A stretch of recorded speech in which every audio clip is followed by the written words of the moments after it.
Ladies and gentlemen, welcome to the Kim Barrett Show. I am your host, Kim Barrett, and on today's episode, we are joined by the legend, Mr. Mike Michalowicz. Now, Mike is an author. He is, probably one of my favorite authors. Some of my early books that I read, Profit First, Clockwork, and a new book that he's got as well, My Money Bunnies, Money Management for Kids. So we touch on all these topics and more, and as well, we look at what are some of the early opportunities now for small business owners in this new era that we have been going through for the last couple of years, these changes. What are some of the opportunities there that maybe you need to look at and assess for yourself to see how you can help your business win? And of course, we can help your business win from a marketing perspective. Just head over to our Facebook group, free Facebook group, www.joinmygroup.com.au. You can head over there where we have everything that you need. But until then, let's jump into the show.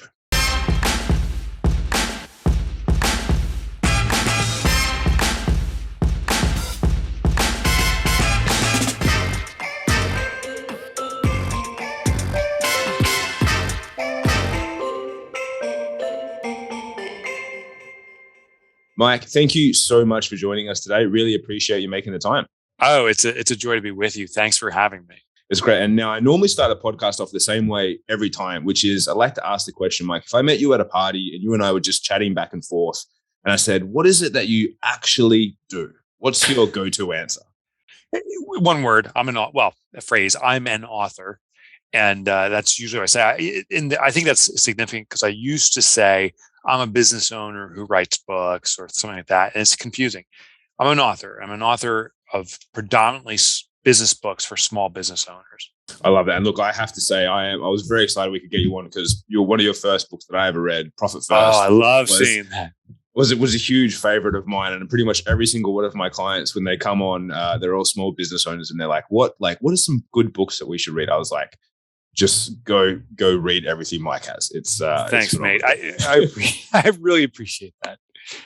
And I'd love to go like a little bit of backstory for people if maybe they haven't heard of those books or seen any of those before. What kind of took you, as you said, you were a business owner who wrote books and now, fully fledged author from that perspective. What kind of took you down that route? So I've been an entrepreneur my entire adult life. After I graduated from university, I thought I'd have one dream job that would carry me for my life. And that didn't happen. Instead, I worked at a local computer store. And I remember seeing the owner in the back room. And my vision was he was smoking cigars and counting money while I was doing all the work out front, trying to sell stuff. It's like, oh, why don't I start my own business? I want to be in the back room counting money. Well, I did start the business. I was not in the back room counting money. And I don't think he was either. He was sweating how he's going to pay bills. It wasn't collecting. He was putting money out. And I really learned trial by fire how difficult entrepreneurship was early on, but I also fell in love with it. So I built that company. It was never profitable. It was never healthy, but it achieved millions in revenue in the US. And I subsequently sold it to private equity and I made some money. And I did it again in another industry in computer crime investigation. And that company sold for millions. I was like, oh my God, I got this figured out. That became the downfall of me. I thought I was a genius. I was totally cocky. I started another business as an angel investor and I lost everything. And that was my wake up call. As a result, I lost our home. I lost our possessions, our cars, everything. And that became the calling to turn things around. In fact, I write about it in one of my books. I had to face my children and say that we're broke because of me. And my daughter, she ran out of the room to grab her piggy bank and she ran back and she put it in front of me and said, Daddy, I'll start supporting us because you can't. And my God, I was so ashamed of myself and proud of her, but it also became a wake-up call that I didn't understand the essence of what makes an entrepreneur successful. That became the start of being an author. And it wasn't like the next day I'm like, oh, I'll be an author and be successful. I started drinking a lot. I went through depression, but I did start documenting things. And I realized profit isn't something that just magically appears if you keep growing. You have to make it into a habit. I realized that business doesn't just start running itself. You have to be able to start delegating. And all these things I started discovering, I started documenting for myself to fix my own problems with businesses and help other people today. So for the last 15 years, I've been an author trying to codify what makes entrepreneurship successful. I'm very lucky. I am a shareholder in 6 businesses too. So these aren't things I just document. These are businesses I'm running too, and we're trying things out. And if it works, document it, share it. That's my strategy. And what was I mean, especially on the financial side, as you mentioned there, because I think a lot of times when we're younger, as you said, you go through school and then maybe you go and work for someone and you're like, oh, it's like, sure, all these business guys, they just have all this money that they're making and it's easy for them, and like we're just out here as the peons doing the work when which in reality is not the case. What were some of the things that, especially I think in that, as I said, because the Profit First was probably like one of my, like all your books are great, but that was one that really clicked for me. And I was like, I have to kind of do some things differently, because I think when literally when I was reading it, I was like, does Mike have cameras in my office? How does he know all this stuff? It was like, it was so bang on that. How did you come to some of the realizations especially from that side of things? Yeah. So the aha when it came to Profit First specifically was I was looking at the standard formula for income. It's your turnover or sales minus expenses equals profit. And I was looking at that and I'm like, this is kind of weird, because every entrepreneur I've ever met wants to be profitable. That's actually why most of us get into business, to be financially free, but very few achieve it. And I'm like, what's wrong with us? Why can't I do that? Like, what's wrong? And I was looking at this formula, like, what's wrong with us? And I was like, oh my God, it's not us, it's the formula. That formula tells us that profit comes last. And while it makes logical sense, like a mathematical equation, it doesn't fit human nature. Human nature is when something comes last, it gets deferred. When something comes first, it gets done. And in that formula, we're told profit comes last. It's the bottom line. It's the final take. It's the year end. All those things mean don't worry about it now, maybe one day. And that's how most businesses are run. And so it's check to check living forever. So I'm like, what if I just flip the formula? And that's literally what I did. I applied the pay yourself first principle to my business. And what I started doing the next morning was, when a little bit of money trickled in, I took a portion of it as profit first and hid it for myself, and did that again and again. And I'm like, oh, I'm not missing that. I don't even know how much it is. I have it at a different bank and I'm running my business off what I have. And then one day I look at that second bank, I'm like, holy cow, there's a lot of money there. And that became the inception. I started writing about it. I used to write for the Wall Street Journal, so I wrote an article for it. And hands down, it was the most popular article. People are texting me and emailing me saying, I tried that thing. Oh my gosh, it works. I was like, this has to be a book.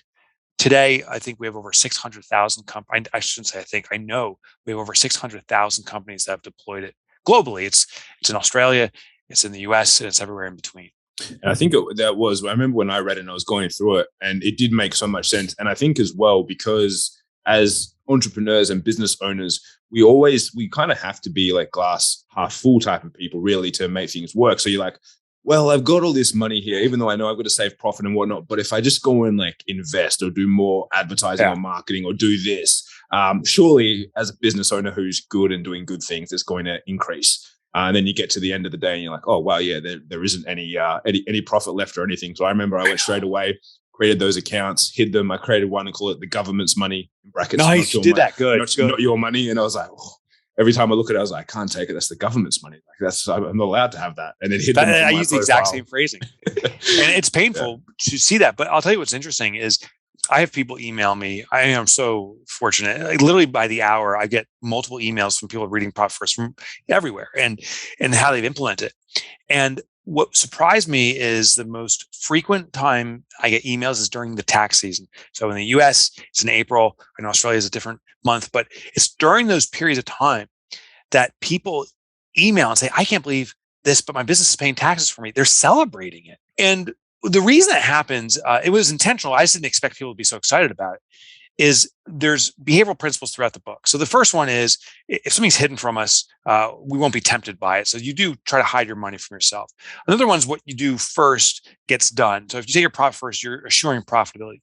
But another principle is the concept of ownership. When we possess something, we put more value in it. And the problem with taxes is, if I gave you, say, $50, I just see in the street, hey, here's $50. That's like, that feels good. But if I said, here's $50, oh, and I need 20 back right now, it's like, what? You just got money, but now I'm taking some back. But if I just gave you $30 on the street and said, here's $30, and that's it, and you walk away, it feels good again.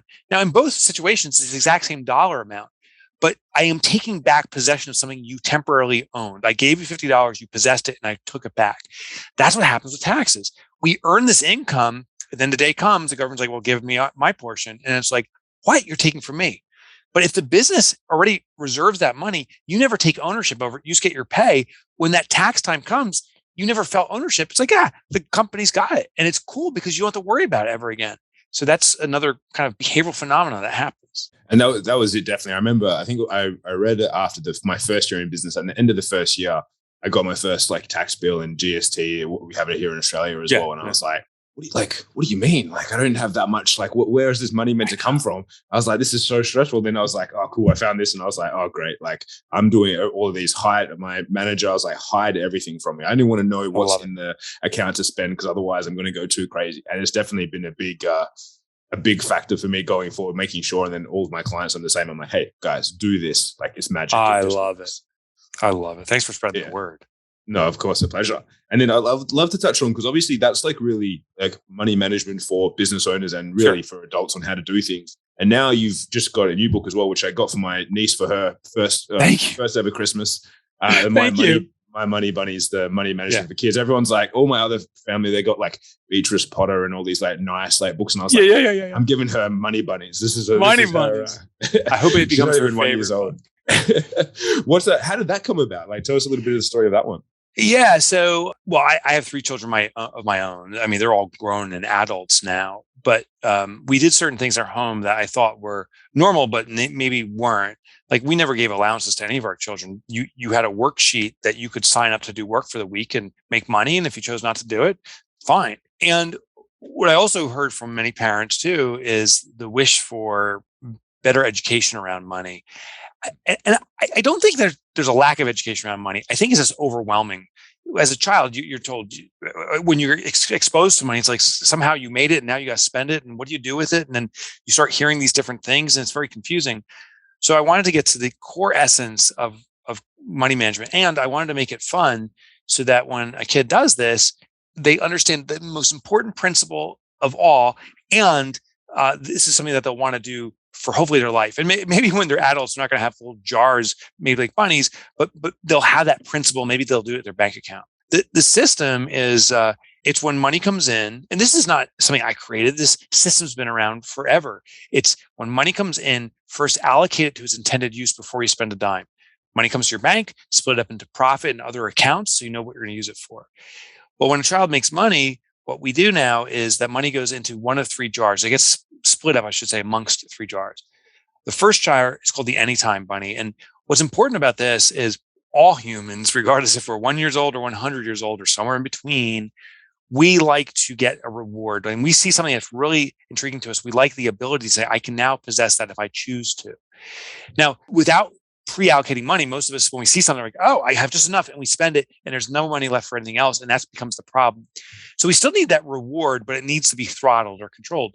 So the first jar, which is the smallest jar, is called the Anytime Bunny. And the idea is when you have money, you divide it up, and the Anytime Bunny, when you see something you desire, if there's money in there, you can get it. The second jar is called the One-Time Bunny. And the idea behind this is every so often, one time this year or one time in our life or whatever, I want to have or I want to experience. That jar is for that longer term savings, for that monumental moment or thing or whatever it may be. In the story, about a girl who wants to get an art supply kit, which costs some money, and she needs to save for that. But as she's moving along, occasionally she wants a lollipop or ice cream. She can get that with the Anytime Bunny. The last jar, which is the biggest, is called the Sometimes Bunny. And the Sometimes Bunny is sometimes in life we run into other people in circumstances where they need help. Sometimes we're called upon to contribute, maybe to our own family or to others. Sometimes we need to be there. And the best way to be there is to have the influence of money. So the Sometimes Bunny is the biggest jar. And what I'm trying to help depart with children is the joy we get out of contribution. I would say one of the most joyous things I get is contributing to others and of being service to others. The funny thing is there's no return. It's not an investment, but it's definitely a return in joy when you see others are empowered because you prepared for them or to help them. And that, I think, starts a good upward spiral for our society. So I hope with this project, and I had some now parents emailing pictures of their kids doing this, that's something that they learn these basic principles, have a blast doing it. And as they get older, they deploy their own version of the system. And as you mentioned there, like when people were younger, obviously there's information out there. Why do you think that like simple principles like these are kind of like almost like missed over or kind of skipped with the the younger generation? Because as you say, sometimes it's like even parents were like, oh, well, I don't even like to talk to my kids about money, Yeah. and things like Yeah. that. I think sometimes the reason simple stuff gets skipped, maybe this is because it's too simple. It's like, oh, it's too obvious. Anyone knows that. And I'm not saying parents feel that way about their children, but sometimes as adults, we skip things because it's like, oh, that everyone knows that when no one really knows it. I think the other thing is, money is a touchy subject because as adults, it becomes a signal of power and strength, and we definitely leverage it for posturing and positioning. And so I think we're afraid to introduce children to that because we don't want them to lose their innocence. And also, money's never been like, I never had an experience growing up where it was a fun subject. It was necessary. It was important. I wanted to have lots of money to be powerful or do what I wanted to do, but it was never a fun subject. It was never like an experience. And so my hope is that this is something that a parent will want to do with their child, or a grandparent with a grandchild, or someone that's in the family and says, hey, let's have a fun, crafty project. There's something else also important. When we create the system, in this case, when we create the bunnies, there's a sense of ownership on that. Something we talked about earlier. That's something we want to possess. If you're gifted a piggy bank or something else, that's nice. But when you create something, you give life to something, there's even more meaning to it in many cases. And that's why I wanted to encourage adults to work with children as a craft, because now they have more meaning in that. And then as they see the money bunny grow, as they add money to it, I think it's even more compelling. I love that. And obviously, being that you are an author and you have written so many books, and I've had probably 100 different ideas on writing books, and then sat down and been like, that's too hard. How do you go about what is your process for going through that and being able to kind of extract that knowledge so that you can share these topics that are, super valuable for people once they actually can able to get those thoughts from your head onto paper? Yes. Like you, mate, I have 100 ideas too, and they're all piled up. So that is kind of the first instruction set I have for myself is I save and collect every idea that comes to me. And I likely will never use most of them, but some of them I will. The other thing is I do have a daily discipline. So every morning from 5:30 a.m. to 6:30 a.m., it's the first thing I do because it's the most important work is I write. I work on my books. And that's what I call off season, meaning if I don't have a publishing deadline for my publisher and I'm just preparing for the next book, it's just keep that pulse going, kind of like on a jog level. When I'm in season, meaning I'm writing for my publisher and have deadlines, now it becomes much more of a marathon or sprint. I speed things up. I'm constantly writing. I would say 99.9% of the stuff I write gets tossed in the garbage. It's funny, I was writing this morning and it's like, this is the worst literature ever written by a human. I just pulled off the worst literature ever. But maybe there's one line from the 1,000 words or so that I wrote that I can just extract that one piece and put it in. So it's just that constant discipline of writing. And I do that 5 days a week. I take the weekends off, but Monday through Friday, that's my discipline. I love that. And obviously being, once you change your positioning to being a proper author, I suppose you've got to, you've got to double down on that and make sure that you keep up the skills. Oh yeah. Actually, I'll show you. This is my home office, and I can swing my camera around over there. That's my writing wall. You can't really see it well, but that's the instruction set I have for myself for working on my books.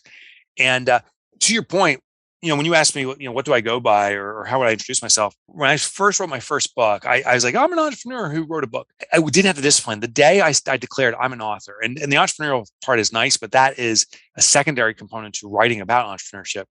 That's when the discipline set in. To live, I think we all live up to the identity or titles we give ourselves. And that was a very important shift for me. I love that.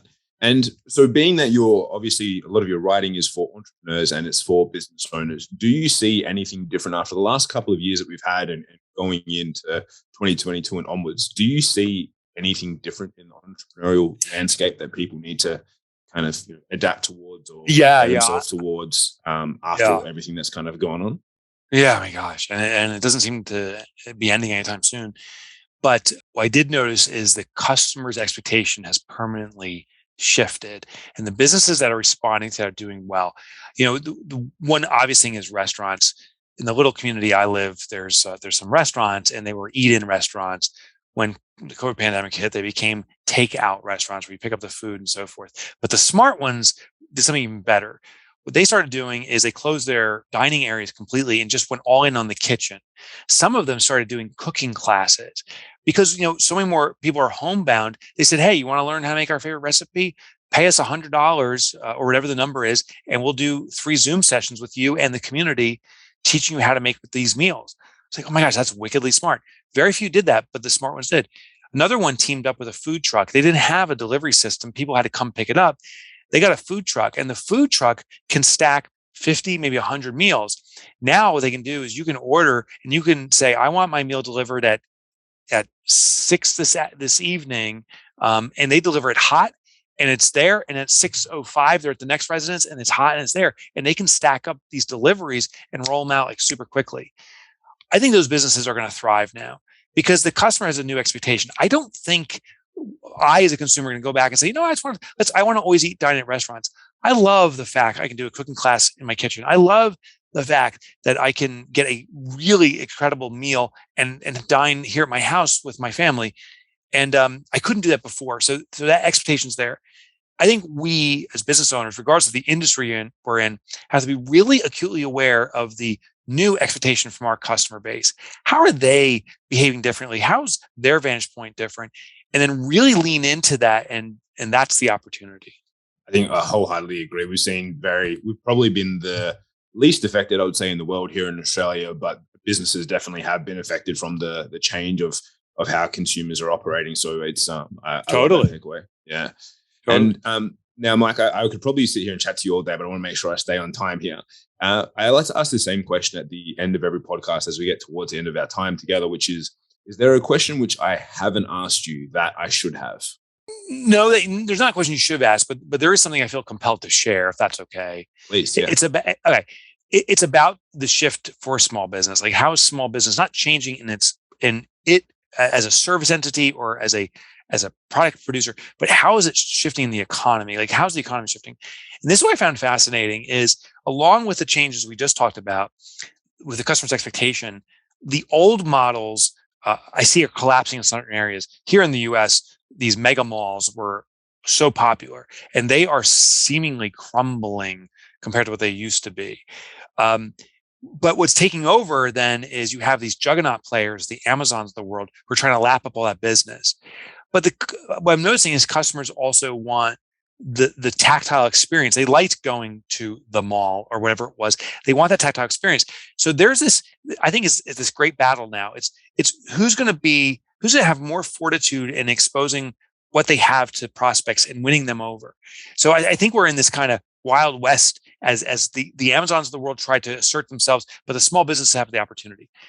I used to say that small business is the backbone of the economy. And I actually regret ever saying that, because that's wrong. Small business is not the backbone of the economy. Small business is the economy. Traditionally, it's been small business that's determined the outcome of the entire economy. So this is becoming a call to arms. We, the small business owners, have to step up. Otherwise, it's going to be this kind of pay-per-click, kind of callous, cold, transactional type of environment where it used to be transformational and experiential. And I think that opportunity still exists, but we as small business have to define the economy that way. And we have a responsibility to step up. It's not for us as small business owners just about how much we make. And we got to make money. You have to be profitable. That's your sustainability. But your profitability, wherever you are on this planet, is contributing to the global economy. We need Perth to crush it here in the U.S., and Perth needs, New York, where I am, to crush it, to reciprocate. So it's time for small business to step up. I love that. I think that's a great note to end on there. And thank you so much for sharing that, Mike. Now, if anyone's been listening to us today and they go, I like the sounds of what Mike's up to and want to, find more about your books and things like that, where's the best place for them to connect online to find out more? The best place to go is mikemotorbike.com. And the reason is Mike Michalowicz. My name is impossible to spell, but Mike Motorbike goes to me. A nickname from high school. I never had a motorcycle, by the way. It's just a little rhyme. And I had other nicknames, but they're not PG, so I have to say Mike Motorbike.